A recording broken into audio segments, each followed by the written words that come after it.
Hoje nós vamos falar sobre a bem-aventurança que está em Mateus capítulo 5, a partir do versículo 8. Bem-aventurados os limpos de coração, porque verão a Deus. Eu senti uma fraqueza muito grande para falar sobre ser limpo de coração, porque diz assim: bem-aventurados limpos de coração, porque verão a Deus. E eu disse que quando a gente lê as bem-aventuranças, a gente tem que ler o contrário também, porque o que Deus afirma, Ele nega, e o que nega, afirma. Então assim, se bem-aventurados são os limpos de coração, porque eles verão a Deus, significa que os que não forem limpos de coração, não verão a Deus.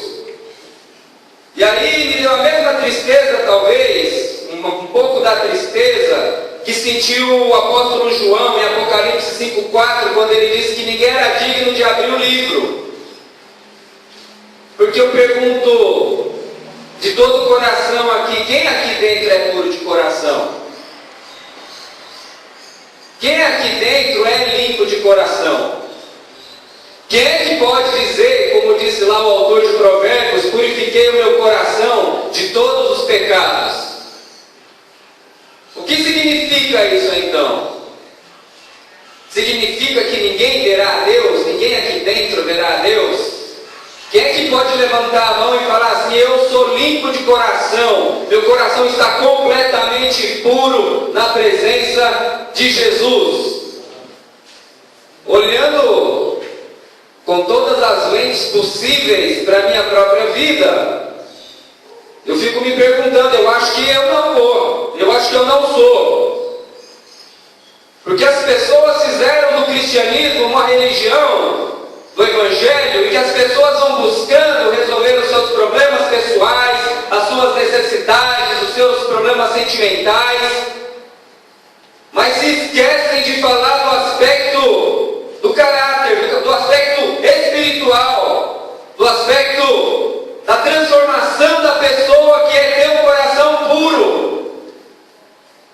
E antes você entrar no céu, como diz Jesus, sem um braço, sem um olho, sem uma perna, doente, do que não entrar. Antes não ter todos os problemas resolvidos na vida, mas pelo menos ser uma pessoa que tem o coração puro.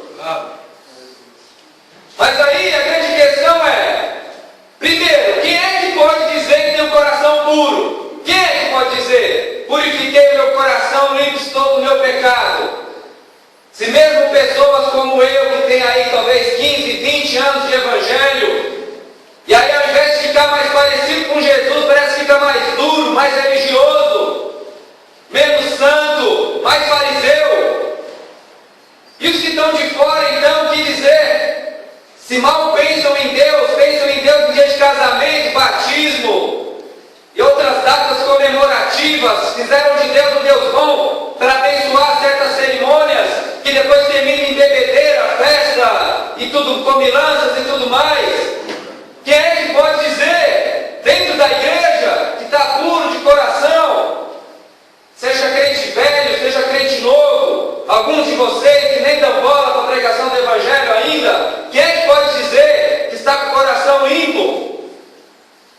E aí isso piora ainda quando eu vejo a palavra do Senhor, por exemplo, em Jeremias 17:9, quando fala que enganoso é o coração, mais do que todas as coisas, e perverso, quem o conhecerá?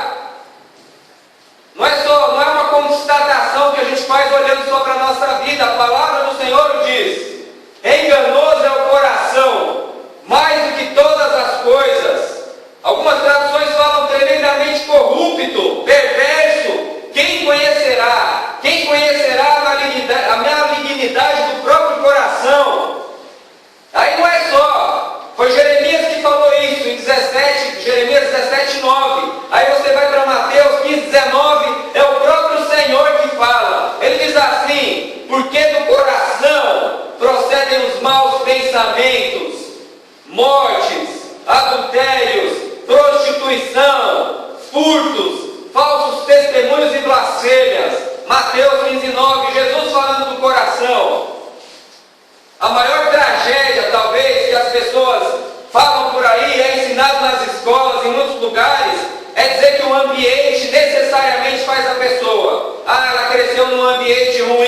por isso que ela é ruim, os pais dela não foram funcionais, o bairro dela não funciona, por isso que ela é ruim. Isso pode até influenciar, mas segundo a Bíblia Sagrada, quando a gente lê, o motivo da malignidade das pessoas é o próprio coração delas, porque é de lá que fluem os maus pensamentos, as mortes, adultérios, fornicação, furtos, etc., que Jesus falou. Então essa bem-aventurança aqui, ela me deixa constrangido. Porque, por exemplo, quando a gente falou de humildade de espírito, dá para você fingir que tem um comportamento humilde. Dá para fingir. Fazer que nem nós fizemos aqui, orar, chorar. Eu preciso de Deus. Dá para fingir um comportamento humilde, chegar aqui e servir os irmãos. Vem, faz café, toca música, passa o data show. Ou seja, a gente vai servindo uns aos outros. Dá para fingir isso. E ainda assim o coração não tá puro. Dá para fingir mansidão. Dá para fingir, dá para se segurar, né? Principalmente você está diante de uma pessoa que você sabe que pode prejudicar, seu patrão, seu chefe, um juiz de direito. Você finge que é manso, porque você não quer se prejudicar. E tantas outras atitudes que a gente pode fingir. Mas e o coração não dá para fingir? Como é que você vai fingir? Porque quem enxerga o coração é só Deus, ele falou. Quando Saul foi escolher lá, quando Samuel foi escolher Davi, ele falou, não olhe para a aparência, olhe para o coração. Como é que você vai fingir que tem um coração puro diante de Deus? Então essa é uma bem-aventurança que atinge o âmago do nosso ser, o profundo do nosso coração. E se for verdade a palavra do Senhor, só os limpos de coração verão a Deus. Então é preciso se preocupar, é preciso se fazer uma autorreflexão profunda. Meu coração é puro diante do Senhor, o que falta para purificar o meu coração? São tantas as questões. A palavra de Deus traz inúmeros versículos, não dá nem para contar, quando fala do coração maligno, perverso, incrédulo, duro, profundamente corrupto. Inúmeras. Pega uma chave bíblica, vai lá no Google, na Bíblia online, você vai ver quantas passagens falam de coração duro, coração corrupto, coração incrédulo. Então não é um problema. Nosso coração é um problema. E aí, meditando nessas coisas, mais do que nunca, eu já tinha dito aqui que as bem-aventuranças são o quê? São dons espirituais que o Senhor te dá, características do Espírito Santo que dá. Não são características naturais, a humildade de espírito, a mansidão, o choro. Da última vez que os irmãos estiveram aqui, nós falamos sobre choro, né? Bem-aventurados que choram, porque serão consolados. Não foi? São todos dons de Deus, características espirituais. Mas essa daqui é fatal. Essa daqui mostra cabalmente que é um milagre de Deus ter um coração puro. Não tem jeito de purificarmos a nós mesmos o nosso próprio coração.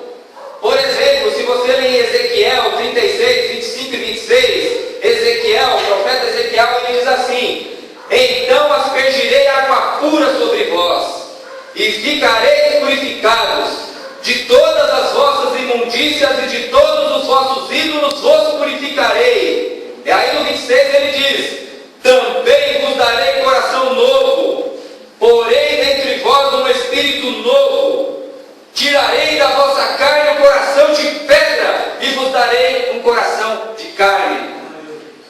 Quem é que tira o coração de pedra? Deus. Quem é que põe o coração de carne? Deus. Quem é que dá um espírito novo? É Deus. Quem é que vai aspergir água pura sobre nós? É Deus. Então ter um coração puro, ter um coração renovado na presença do Senhor é um milagre.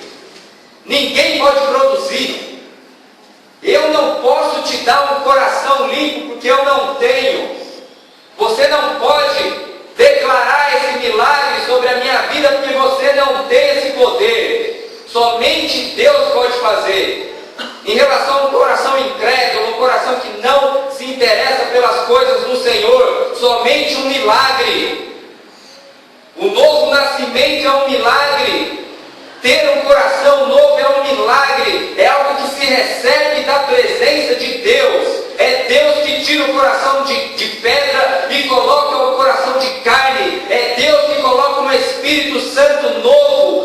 Espírito sobre nossas vidas, para fazer com que nós possamos ter uma vida renovada na presença dEle.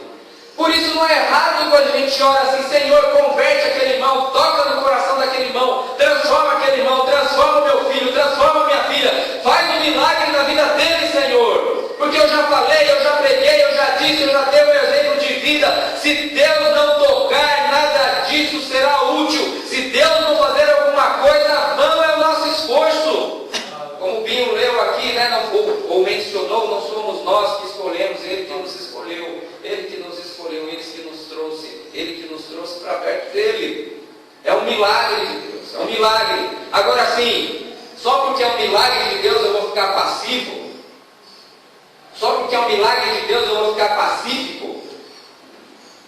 Há muitas questões que nos preocupam nessa vida, questões financeiras, sentimentais, emocionais, são todas questões legítimas. Mas a maior questão que tem preocupado as nossas vidas é ter um coração puro diante de Jesus, ter um coração puro diante dEle. Deus não tem o propósito, meu querido e minha querida, somente de te curar, somente de te prosperar, somente de te dar um casamento feliz, um namoro feliz, um emprego feliz. Talvez Ele nem tenha isso para a vida de alguns de nós aqui. Mas uma coisa Ele tem. Qual é o propósito de Deus na sua vida? Em Romanos 8 diz assim: aos que dantes conheceu, também os predestinou para serem conformes à imagem e semelhança do Filho. Qual que é o propósito de Deus na sua vida? É transformar eu e você à imagem e semelhança do Filho. Se você não tem nenhum desejo de ser parecido com Jesus, se você não tem nenhum desejo de encarnar a palavra do Senhor na sua vida, ainda não és cristão, ainda não és discípulo, ainda não és convertido. A religião não é um negócio que você se amolda para ficar parecido com as pessoas da sua comunidade, não. É um processo em que você entra para se tornar parecido com Jesus.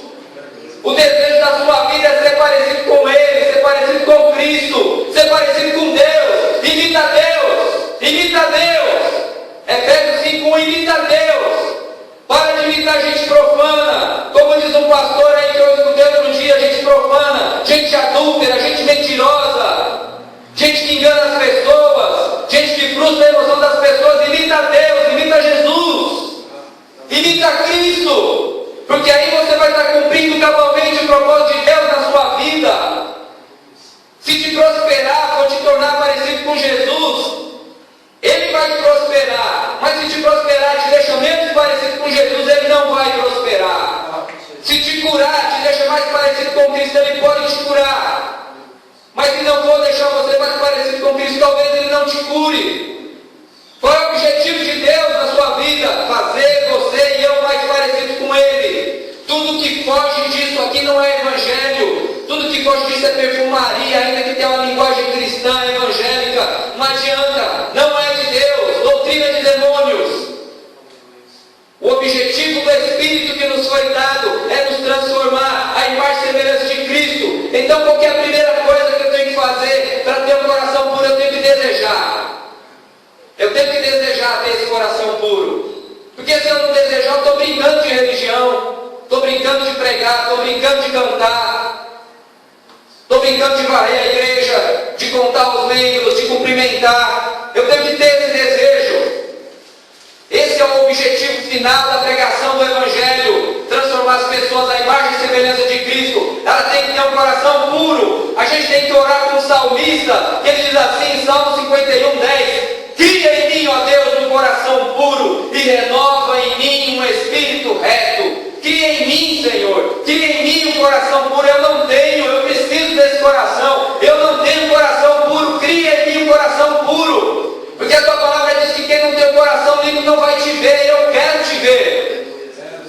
Eu quero estar diante do teu altar. Eu quero estar, nem com um pedacinho, uma vaguinha, um pedacinho no canto da sala do trono celestial, que eu possa só ver de pedacinho assim, mas eu quero te ver. Purifica-o suficientemente para que eu possa te ver, Senhor Jesus. Eu possa te ver, ó Pai. Eu não tenho outro objetivo na vida que não seja ver Deus, que não seja ver Jesus, que não seja na comunhão com os santos. Eu quero te ver, mas para isso purifica o meu coração, purifica o meu pensamento diante da tua presença. Me dá um coração de carne, tira o coração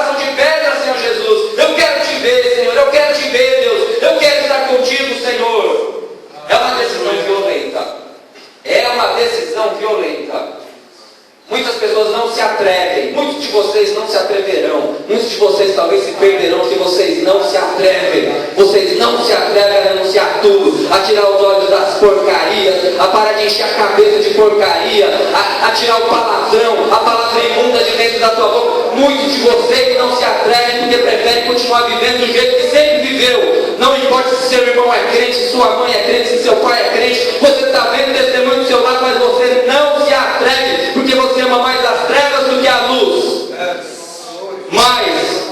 Mas, se você é dos que quer renunciar a tudo, você tem que orar com o salmista: cria em mim um coração puro, ó Deus, cria em mim um coração puro e um espírito reto.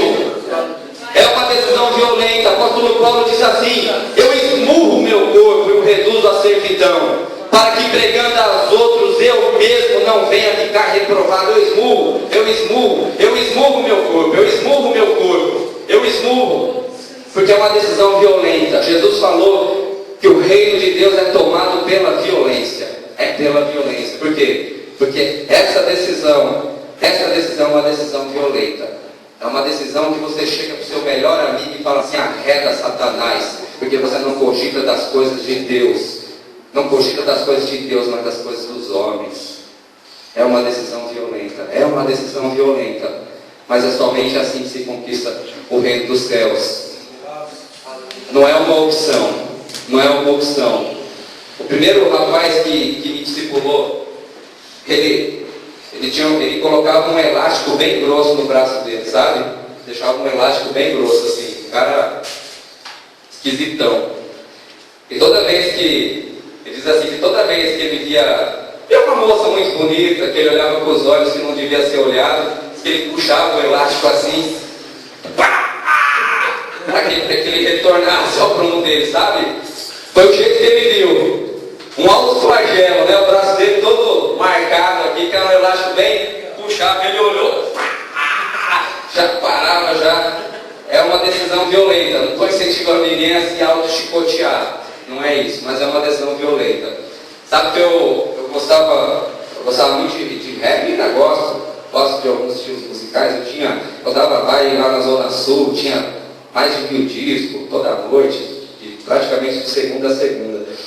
E aí eu me converti, e aí o testemunho que eu dava para os meus brothers, né, para os manos, era assim: rapaz, a alegria da conversão é tão grande que eu nunca senti na minha vida. Porque durante um tempo eu frequentei os bailes para tentar converter os caras, né? E era engraçado porque eu chegava na banca assim, os caras estavam com um cigarro, eles se escondiam, estavam bebendo, virava de costas assim, saía de perto, né? Porque você chega para constranger mesmo, né? Não é esse efeito que você quer causar, mas eu dizia: alegria. É uma alegria que eu nunca senti com nada do que a gente faz aqui, testemunhando. E aí eu coloquei um disco lá para ouvir, um disco que eu gostava muito, Binho, um disco lá, do Dr. Dre, cortado, hip hop, que eu gostava muito. Na hora que eu coloquei o disco, eu senti que a minha comunhão com Deus caiu. Sabe, aquela coisa do Espírito Santo, que você está sentindo, a alegria, a paz, aquela coisa maravilhosa, caiu lá no pé. Cadê o Espírito Santo? Parece que subiu. Na hora eu peguei o disco, tirei do toca-disco e quebrei assim. Esses dias o Rafael, que veio aqui, pastor lá de Cotia, domingo passado, disse que encontrou com o DJ Alpiste. Eu tinha contado essa história do DJ Alpiste, e o DJ Alpiste tinha contado com o Rafael. Eu não acredito que o Carlinho quebrou aquele disco. Eu quebrei. Por quê? Porque a decisão tem que ser violenta. Tudo aquilo que te afasta do seu pensamento de Cristo, de Deus, da santidade, é pecado. Sinto muito. Mas eu não tenho o que fazer se eu não assistir aquela novela. Vai orar, vai ler a Bíblia, vai ouvir um louvor, para de ouvir música profana. Não é que toda música é feia, não é que toda música é pecaminosa, toda música mundana. Tem música boa também, mas ela não te aproxima de Deus. Se você ficar viciado nesse tipo de música, não te aproxima de Deus. Vai buscar coisa que te aproxima de Jesus, que faz o Espírito Santo acender dentro do teu coração. Não fica vendo programa profano na televisão, Big Brother, novela, essas coisas. Pelo amor de Deus, coloca um louvor lá, coloca uma pregação. Hoje tem na internet, você tem muitos recursos para ouvir coisas boas na televisão, no rádio, na internet. Afasta de ti como coisa imunda. Paulo diz assim lá, com a palavra de Deus, falando, fugir do meio deles, né? Salvai-vos dessa geração perversa. Tira isso da tua frente, só coloca aquilo que te aproxima de Jesus. Buscar ter um coração puro não é uma opção do cristão, é um mandamento. Porque se você vê a passagem paralela de Hebreus, capítulo 12, 14, diz assim: seria a paz com todos e a santificação, sem a qual ninguém verá o Senhor. Mesma coisa. A bem-aventurança fala como? Os puros de coração verão a Deus. Em Hebreus fala, sem a santificação ninguém verá o Senhor. Ninguém verá, não verá. Tapado. Vai continuar cego para as coisas de Deus, para as coisas espirituais. Então assim, não é uma opção.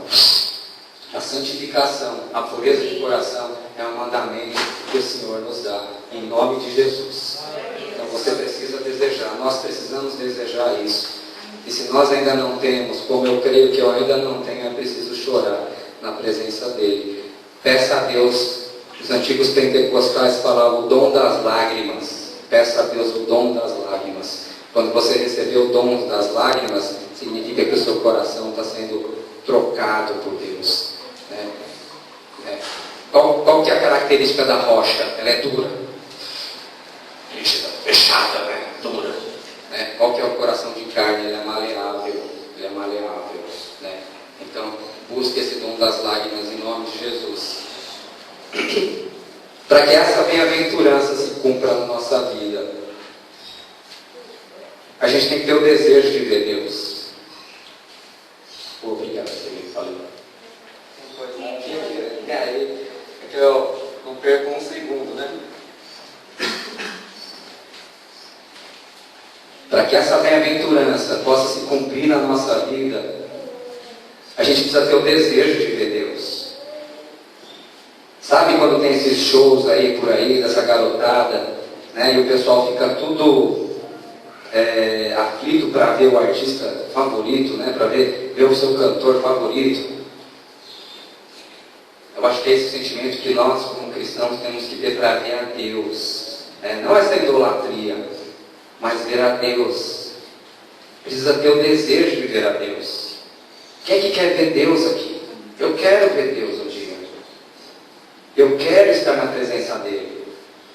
Houve um período, Moisés foi chamado por Deus para libertar o povo de Israel. Uma história muito bonita lá de Êxodo, quando Moisés foi chamado. E o que é interessante assim, que no começo do chamado de Moisés, ele nem queria, né? Acho que ele até pediu, passa a vez que eu sou meio gago, passa a vez que eu não quero. Deus até teve que dar uma bronca nele lá, não, é você mesmo. Não, mas eu sou gago, não, eu sou seu irmão. Mas não dá, vai meu, estou te mandando, né? Ele nem queria.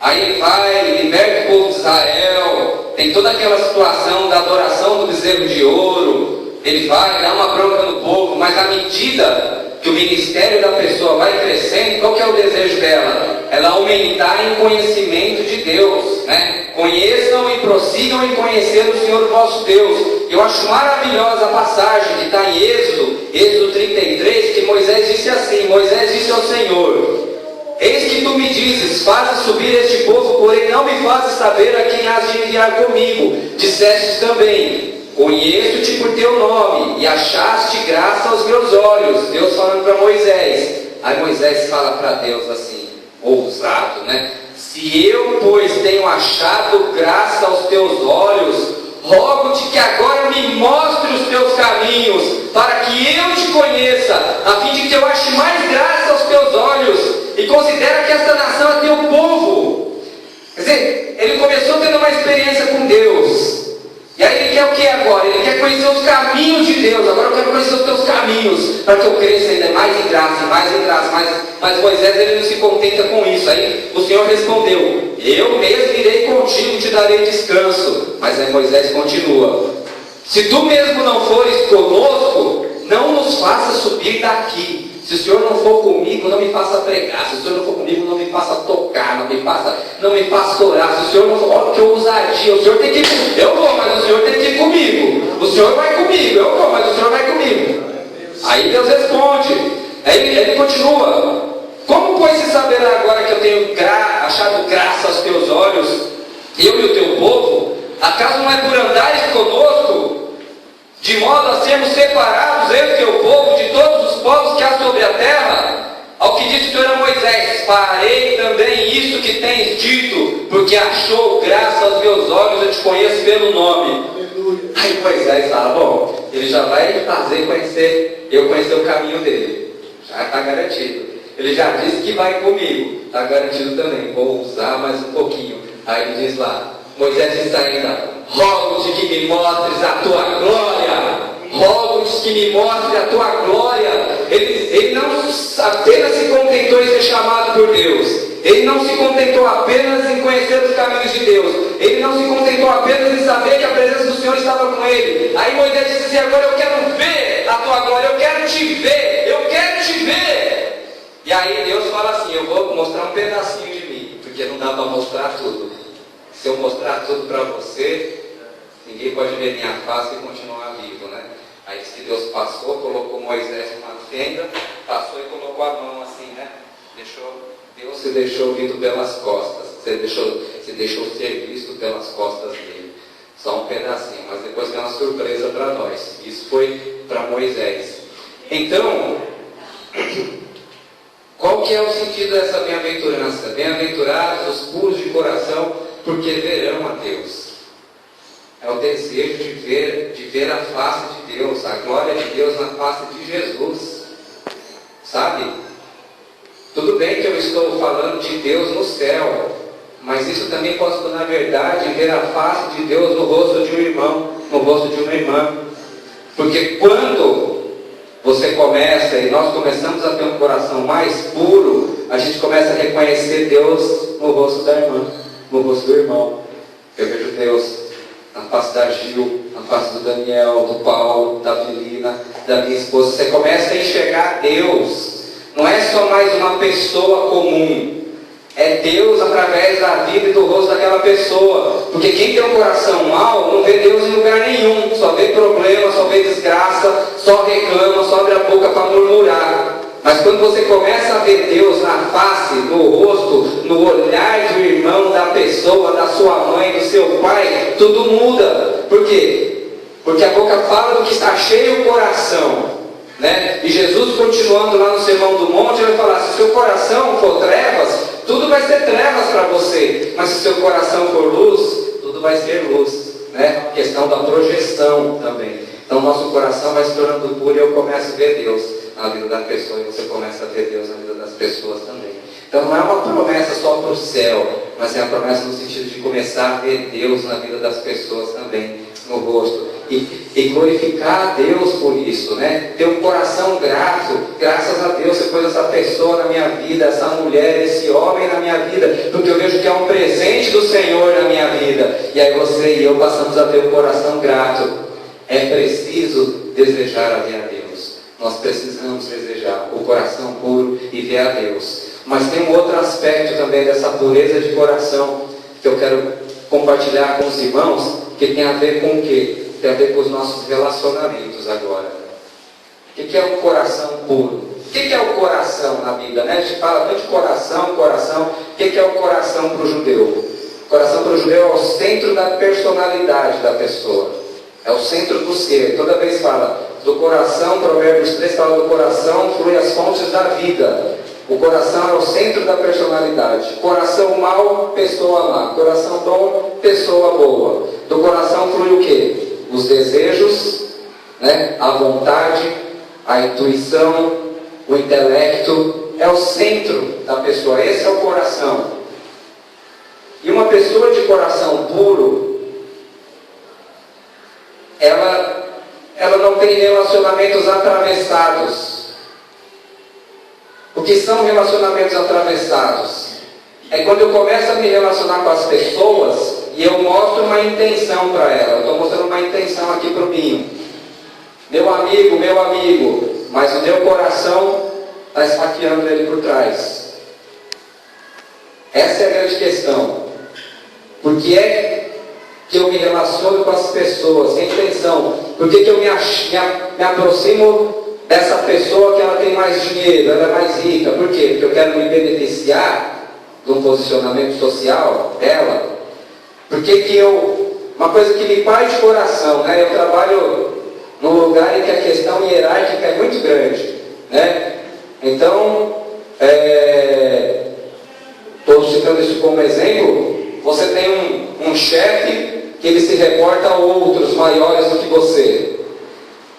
Então, com a pessoa que está acima dele, ele é super manso, ele olha nos olhos, ele se levanta, e você que está num degrau hierárquico menor, o cara nem olha nos seus olhos, fala com você baixo, você tem que fazer esforço para ouvir o que a pessoa está falando. Sabe por quê? Porque a pessoa não tem um coração puro. Ela quer puxar o saco do outro e você trata você com desdém. E assim, sucessivamente, nos nossos relacionamentos, começa a pensar com calma as suas intenções e você vai ver que nem sempre aquilo que você está mostrando para a pessoa é aquilo que você quer da pessoa. A gente tem que se policiar, sabe? É um pastor que trata melhor a pessoa que tem um dízimo mais gordo. Não pode. Tem dinheiro, não tem cheque, então, para a gente não ficar sabendo, não ter essa tentação. Estou brincando. Mas o fato é que eu não posso mostrar uma intenção e querer outra, a não ser que seja por uma finalidade melhor, a não ser que seja para algo melhor. Às vezes você evangeliza uma pessoa importante para atingir toda uma casa, né? Como aconteceu com Cornélio, como Paulo disse que fazia. Mas assim, é preciso vigiar a intenção do nosso coração. A Bíblia está cheia de exemplos assim. Hoje de manhã, antes de vir para cá, liguei passando desenho bíblico, aquele episódio que a mulher quebra o vaso de perfume lá dos pés de Jesus, né? Aí diz que Judas fala assim: poderia ser vendido e dado aos pobres. O que ele disse é perfeito. A palavra é perfeita, é super racional. Só que aí depois o evangelista, ele fala qual é a intenção dele. Ele disse isso não porque tinha cuidado com os pobres, mas porque era ladrão. Então, às vezes a pessoa ela mostra uma intenção justa, mas por baixo dos panos, né, por dentro do coração dela, o coração dela não é puro. Ananias e Safira, né, eles disseram que venderam tudo e deram de oferta e colocaram aos pés dos apóstolos. Na verdade, eles não tinham vendido tudo. Na verdade, eles não tinham dado tudo, deram somente uma parte. Atos capítulo 5. Por quê? Porque eles queriam mostrar para a igreja que eles eram bonzinhos, que eles eram bons. Aí Pedro falou para ele: vocês não mentiram a homens, mas mentiram ao Espírito Santo. Sabe qual que é a grande questão do Novo Testamento? Todo mundo acha que o Deus bonzinho é do Novo Testamento e o Deus mau é do Antigo. É um erro. Jesus falou assim em Lucas, diz assim: meus amigos, não temam aquele que só pode matar o corpo, mas antes temei aquele que além de matar o corpo, joga a alma no inferno. Ele está falando para discípulos e está falando para amigos. Aí Atos 5 confirma isso. Não mentistes a homem, é o Espírito Santo. Ah, mas foi somente essa passagem. Lê 1 Coríntios capítulo 11 até o fim. Não é à toa que muitos de vós estão fracos, doentes e alguns até dormem. Ah, mas é muito pouco. Ah, então você vai lá para o Apocalipse, ele fala para uma igreja de Tiatira, que tinha uma mulher, uma profetisa, apelidada de Jezabel, e Jesus diz assim: eu vou colocar essa mulher de cama, vou matar ela, seus filhos e aqueles que aderiram à doutrina dessa mulher. Nos 3 exemplos, quem mata é Deus. Nos 3 exemplos você está falando com a igreja, e nos 3 exemplos nós estamos no Novo Testamento e não no Antigo Testamento. Então Deus não é um amigão, você chuta, ele é o meu amigão, meu mano, não. Deus é Deus, extremamente santo e extremamente sagrado. Por isso que essa questão da pureza de coração, com as coisas santas, ela é tão importante. Ela é tão importante no meu relacionamento.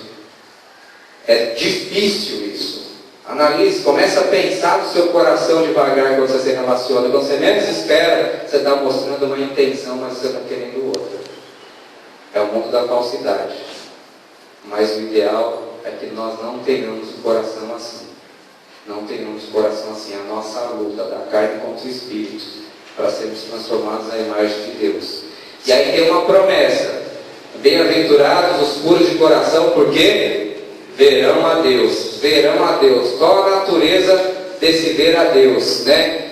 Se você, por exemplo, pegar o Salmo 24, 3, não precisa abrir, eu vou ler para os irmãos, diz assim: quem subirá ao monte do Senhor? Quem estará no seu lugar santo? Aquele que é limpo de mãos e puro de coração, que não entrega a sua alma à vaidade, nem jura enganosamente.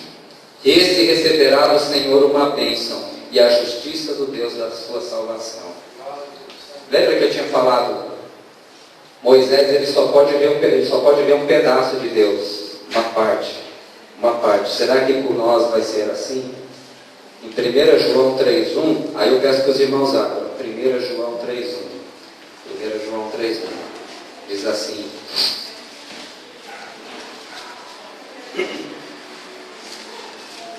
o apóstolo João escrevendo para a igreja.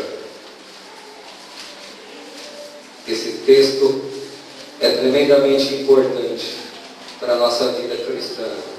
Primeira epístola de João, capítulo 3, versículo 1. Será que você vai ter um privilégio que Moisés naquele momento não teve?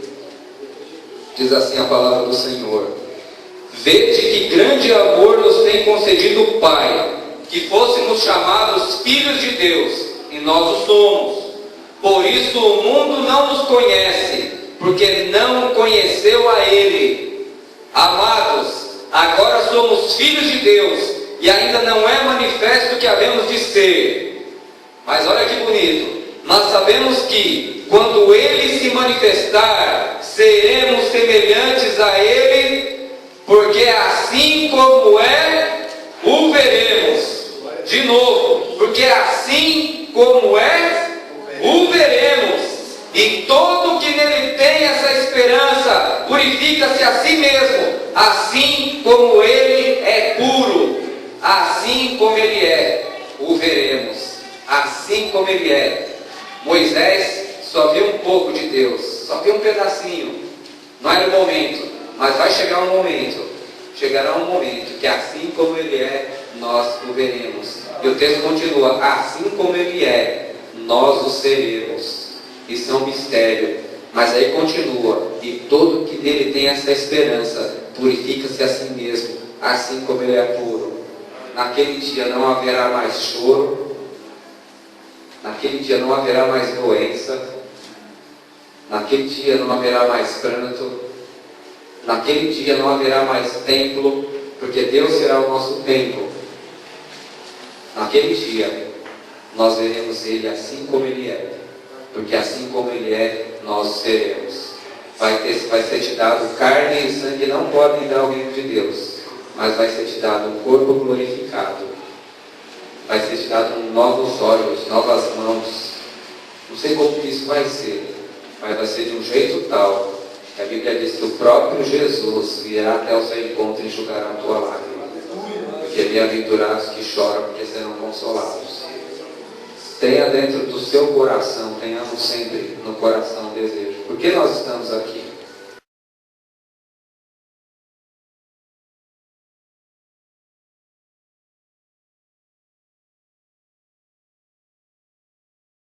Cada dia mais parecidos com Jesus, tanto individualmente como comunidade. É para isso que a gente se reúne. Esse é o sentido da pregação e da vida do Evangelho. Amém? Louvado seja o nome do Senhor. Feche os teus olhos, vamos orar na presença dele. Em nome de Jesus, feche os